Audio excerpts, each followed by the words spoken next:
કઈ જય શ્રી કૃષ્ણ, કેમ છો તમે બધા? આઈ હોપ તમે બધા મજામાં હશો.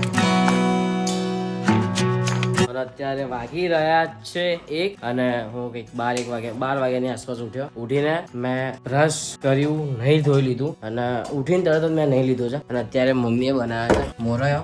સો એટલે ઉપવાસ કોઈનો છે નહીં, ના પાપોનો, ના નિર્મલનો, ના મારો. ઉપવાસ કોઈનો છે નહીં, પણ મને છે ને મોરયો બહુ ભાવે. સો ખબર નહીં આજે મમ્મીએ ત્યાં કીધું તું બનાવવાનું.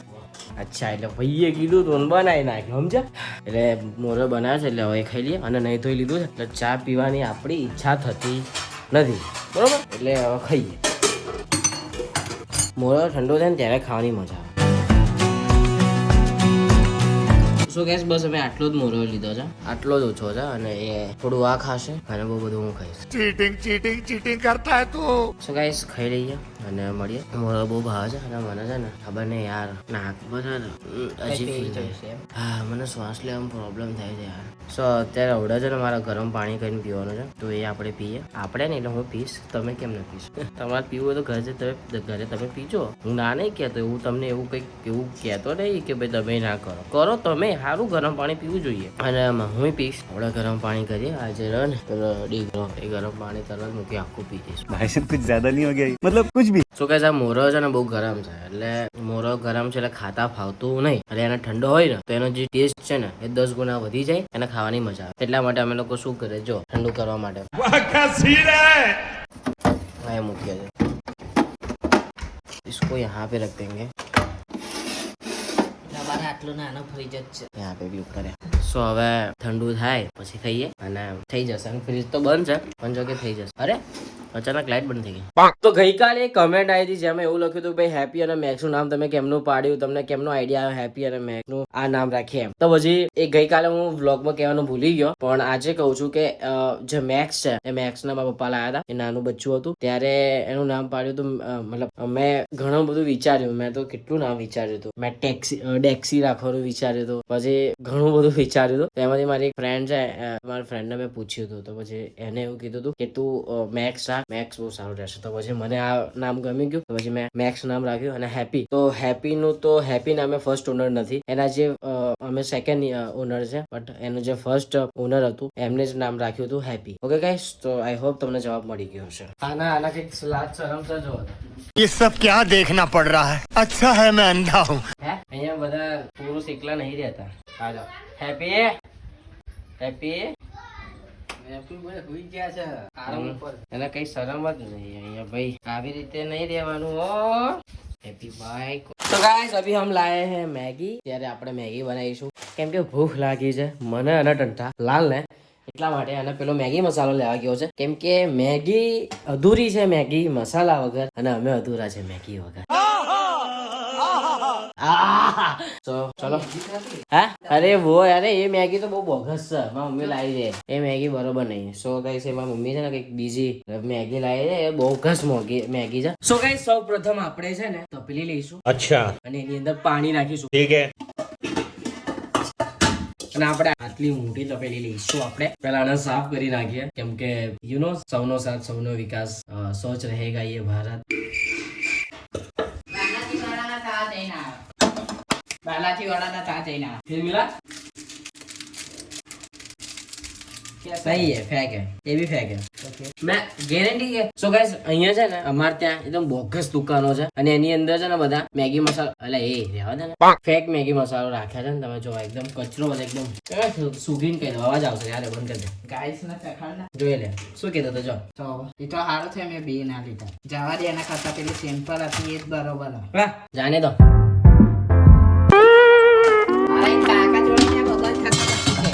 કાકાના સાયકલ ઉપરથી મેં ઉતર્યા વગર એમ પૂછ્યું કે કાકા મેગી મસાલો છે, તો પેલો કે અહીંયા આવીને એ કરના, તો પછી બોય બોલ્યો. શું બોલ્યો? મેં કીધું કાકા મેં તમને પૂછ્યું હતું. કીધું કે તમે અહીંયા મને હાલવા આવો. હા જવાબ આપે. એ લીધો જ ને એના time. ના લીધા મેં કીધું એના ત્યાં જ રિયલ મસાલો મળતો હશે. ના તો પણ એના તા સુલટા ના થાય. सो गाइस अपनी मैगी रेडी हो चुकी है एंड अभी बहुत गर्म लग रही है मेरे को जल्दी रखनी पड़ेगी.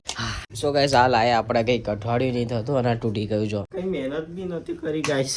આ મેં તોડ્યું હતું પણ સો હમણાં છે ને મેં અહીંયા લટકાઈ રાખ્યું હતું આની અંદર આમ. તો પછી મેં આમ પેલા ટંટાલાલનો હાથ અહીંયા હતો તો પછી મેં મસ્તી આમ કરીને અહીંયા આમ પકડીને જોરથી ખેંચ્યો ને તો આ અલગ થઈ ગયું એનું હેન્ડલ બધું તૂટી ગયું. સત્યાનાશ હો ગયા ભાઈ. બેકાર એ ચીજ બેકાર है मत लेना. पैसा बर्बाद. સો અત્યારે હું આવ્યો છું ધાબે અને દિવસ ક્યાં નીકળી જાય છે કે ખબર જ નહીં પડતી. મતલબ મને તો લાગે 5 મિનિટમાં દિવસ નીકળી જાય છે.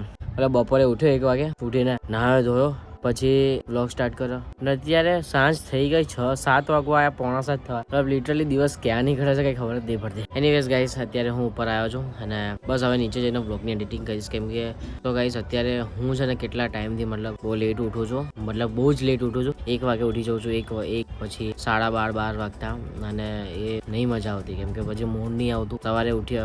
સવારે વહેલા ઉઠ્યો ને તો પછી મૂડ આવે કંઈક કરવાની મતલબ એનર્જી રહે કે એકદમ ફ્રેશ ફીલ થાય કે હા ભાઈ કંઈક કરવું છે આમ છે. અને અત્યારે કંઈક એનર્જી જ નહીં રહેતી. મતલબ બપોરે ઉઠે ને પછી એકદમ બોડી એવી પેન થાય છે ને. સો કાલથી તો હું જલ્દી જ ઉઠીશ અને અત્યારે એડિટિંગ કરવા બેસીશ કેમ કે જેટલું આખા દિવસનું છે મેં શૂટ કર્યું છે એ અત્યારે હું એડિટિંગ કરું એન્ડ દેન પછી જે હું શૂટ કરતો રહીશ એ ક્લિપ એડ કરતો રહીશ અને એમ એડિટિંગ કરતો રહીશ. એટલે શું મારે રાત્રે એટલું મતલબ એડિટિંગ કરવાનું ના રહે અને પછી ફ્રેશ ફીલ થાય તો પછી એડિટિંગ કરવાની મજા આવે. કેમ કે થાય છે શું રાત્રે એડિટિંગ કરવા બેઠો હોય ને તો હજી એવું થાય પછી ઊંઘ આવવા લાગે. પછી એડિટિંગ પતાવવા ખાતર હું પતાવતો હોઉં છું કે ભાઈ બસ પતાવી દઉં આવી રીતે. એટલા માટે કંઈ નહીં તો અત્યારે તો આવું જ કરીશ અને સવારે આઈ હોપ કે જલ્દી ઉઠી જાઉં અને ફ્રેશ જલ્દી ઉઠી જાઉં અને બસ ઉઠી જાઉં કેમ કે પછી ઘરે બોલ કરે છે કે ભાઈ તું જલ્દી ઉઠ અને અત્યારે મને એવું લાગે છે કે હું બહુ જ ધીરું બોલું છું. ઓકે ગાઈસ તો આવું વિચાર છે એટલે હવે જલ્દી ઉઠીશું એડિટિંગ જલ્દી પતાવી દઈશું અને બધું જલ્દી કરીશું અને એક્ઝામ પણ આવે છે સો એક્ઝામની બી તૈયારી કરવી પડશે. ઓકે અને હું એક્સાઇટેડ છું વેકેશન માટે કેમ કે વેકેશન આવે છે અને આવતા અને હવે 12th ચાલુ થશે મારું એટલે હવે ભણવામાં ધ્યાન આપવું પડશે. પણ જ્યાં સુધી મને ખબર છે ત્યાં સુધી 12th ચાલુ થશે તો ત્યાં સુધી તો આપણે 365 ડેનું ચેલેન્જ પૂરું થઈ ગયું હશે વ્લોગિંગનું. સો તો પછી કઈ વાંધો નહીં આવે એટલે આપણે આ એક પ્લસ પોઈન્ટ. ઓકે ગાઈસ જલ્દી સ્ટાર્ટ કર્યું એનો. ચલો ગાઈસ નીચે જઈએ અને એડિટિંગ પતાવીએ. ઓકે હે ગાઈસ તો જમી ગઈને ઉપર આવી ગયા છે અને અત્યારે મેં આશીષને કોલ કર્યો કે ચાલ ક્યાં કાંટો એવું મારવા જઈએ કેમ કે કેટલા ટાઈમથી મેં ચા નહીં પીધી અને મારે ચા પીવી છે. સો મેં એટલા માટે મેં આશીષને કોલ કર્યો પણ આશીષે કોલ ઉપાડ્યો નહીં. તો હવે જોઈએ લેક્સી એનો કદાચ કોલ આવશે કેમ કે એની તબિયત ખરાબ છે. સો જોઈએ એનો કોલ આવશે તો આપણે ક્યાંક જઈએ ચા પીવા માટે કેમ કે કેટલા દિવસથી મેં ચા નહીં પીધી. પીએ આપણે ચા. ઓકે બાકી જમી કરીને ઉપર આવી ગયા છે અને જમવામાં હતું દાળ ભાત હતો. અરે દાળ ભાત ક્યાં ડુંગળી બટાકાનું શાક હતું અને ખીચડી હતી અને જમીને બહુ આનંદ થયો. બહુ સરસ મજાનું જમવાનું બનાવ્યું હતું આપણા જસોદાબેને અને અદ્ભુત ટેસ્ટ હોય છે અદ્ભુત સ્વાદ હોય છે તેમના હાથોનો અને સરસ મજાનું જમવાનું હતું. જમીને અમને ઘણો આનંદ થયો. એમ થાય કે હવે સંડાસ કરવા જ નહીં જવું. અને હવે આપણા ભાઈઓ અને એમની બહેનોની એક્ઝામ આવશે જે બોર્ડ એક્ઝામ આવશે જે 10મામાં હશે જે 12મામાં હશે તો એ બધાને ઓલ ધ બેસ્ટ. તમે સારું એવું પરફોર્મ કરજો અને શું કહેવાય માર્ક્સ લાવજો અને જો નહીં આવે તમે જે ટાર્ગેટ માર્યો છે કે ભાઈ આવો જ જોઈએ મારે એ કદાચ નહીં આવે તો ગભરાવાનું નહીં ડરવાનું નહીં સુસાઇડ કરવાનું નહીં. હું અત્યારે ફેલ થઈ ચૂક્યો છું એટલે મારું ઉદાહરણ નહીં આપો બટ કશું કરવા નહીં. ક્યાંક ને ક્યાંક તો આપણે પહોંચી જઈશું કે ભગવાને ઘણું બધું વિચાર્યું હોય છે અને થશે. તમે આગળ વધશો બધું જ થશે પણ મહેનત કરવાની. મહેનત કરજો અને જો મહેનત નહીં કરી હોય તો તમે ફેલ થશો. ત્યારે હું એડિટિંગ કરતો હતો અને એટલા ખતરનાક મચ્છર કેડ્યા છે ને ઉપર ના પૂછો વાત. એટલે આપણે એમને એ ખાવાનું માંગી રહ્યા છે એટલે આપણે એમને ખાવાનું આપી દઈએ. તમને ખબર જ છે કે આપણે શું ખાવાનું આપીએ છીએ અને ના ખબર હોય તો તમે જોઈ લેશો કેમ કે ભૂખ લાગી હશે એમને એટલે હેરાન કરે છે એ લોકો આપણાને. ઓકે હવે જે મચ્છરે પોતાની માનું દૂધ પીધું હોય એ આવીને મને કઈડીને બતાવે છે. કોઈનામાં મજા જે મને મારીને બતાવે છે. ક્યાં બધા કોઈ દેખાતા નહીં તો અહીંયા હતા બધે ફરતા હતા. अब मैं सर्वशक्तिमान बन चुका हूँ. किसी में ताकत नहीं है. आंखों धुआं लागे છે યાર. बस हवा निकल गई. થોડી વાર બહાર બેસવું પડશે કે પેલો ધુમાડો બહુ લાગે છે. આઈ હોપ ગાઈસ આ તો વ્લોગ તમને ગમ્યો હશે. જો ગમ્યો હોય તો લાઈક કરી દેજો. તમારા ફેમિલી તમારા મિત્રો સાથે શેર કરી દેજો. હા ખાસ કમેન્ટ કરવાનું ના ભૂલતા કે આજનો વ્લોગ તમને કેવો લાગે કેવો નહીં. તો બસ મળીએ એક નવા વ્લોગ સાથે. ત્યાં સુધી જય અંબે જય મોગલમાં જય મેળવી. બાય.